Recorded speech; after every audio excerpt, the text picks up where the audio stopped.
নমস্কার বন্ধুরা, আজকে একটা বরবটি রেসিপি বানাচ্ছি। তো কলকাতার পাইস হোটেলে অনেক সময় নানান ধরনের সবজি রেসিপি দিয়ে থাকে। তো সেখান থেকেই সেই স্টাইলেই আমি আজকে বরবটির রেসিপিটা বানাচ্ছি। কিভাবে বানাচ্ছি দেখতে থাকুন, আমার চ্যানেলটা সাবস্ক্রাইব করে পাশে থাকুন। সবজিগুলো কেটে ধুয়ে পরিষ্কার করে আসছি। বরবটিগুলো এইভাবে লম্বা লম্বা করে কেটে ধুয়ে নিয়েছি, আর সেই সঙ্গে আলুও নিয়ে নিয়েছি, এরকম সরু করে কেটে নিয়েছি।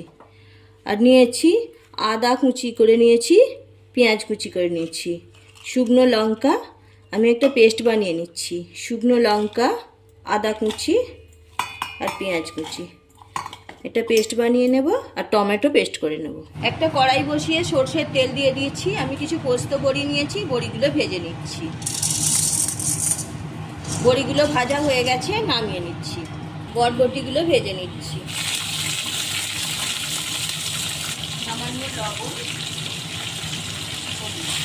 লবণ হলুদ দিয়ে বরবটিগুলো ভেজে নেব। বরবটি ভাজা হতে হতে আমি একটা মশলা বানিয়ে নিচ্ছি।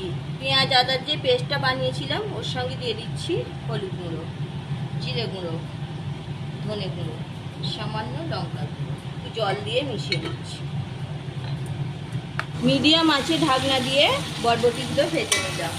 বরবটি ভাজা হয়ে গেছে, খুব বেশি ভাজার দরকার নেই, খুব বেশি ভাজলে কালারটা চেঞ্জ হয়ে যাবে। আমি বরবটিগুলো তুলে নিই। ওই তেলেই আলুগুলো ভেজে নিচ্ছি। একটু লবণ হলুদ দিয়ে দিচ্ছি। আলুগুলো ভালোভাবে ভেজে নিচ্ছি। আলুগুলো ভাজা হয়ে গেছে, তুলে নিচ্ছি।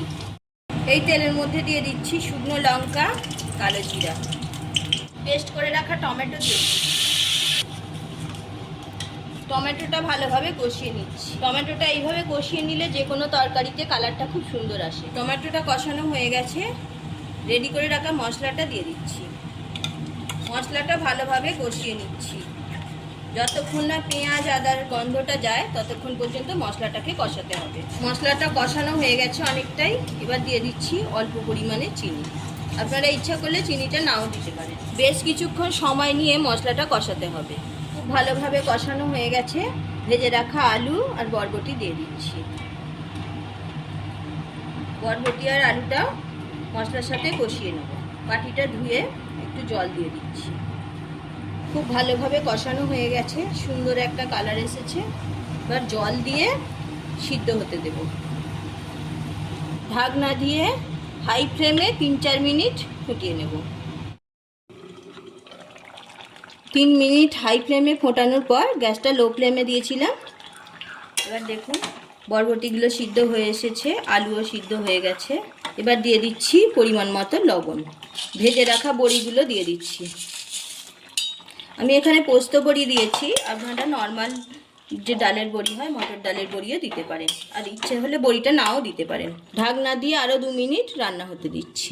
2 মিনিট হয়ে গেছে, ঢাকনাটা খুলে নিচ্ছি। দেখুন একদম রেডি। এবার গ্যাসের ফ্লেমটা অফ করে দিচ্ছি। গরম মশলার গুঁড়ো ছড়িয়ে দিচ্ছি। গরম মশলাটা দিয়ে আরও 2 মিনিট ঢাকনা দিয়ে রেখে দিচ্ছি। 2 মিনিট হয়ে গেছে, ঢাকনাটা খুলে নিলাম।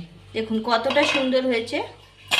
এবার আমি একটা পাত্রে ঢেলে নিচ্ছি। রেসিপিটা যদি ভালো লেগে থাকে অবশ্যই একটা লাইক করবেন, এবং বন্ধু বান্ধব আত্মীয় স্বজনের সঙ্গে প্রচুর প্রচুর শেয়ার করুন।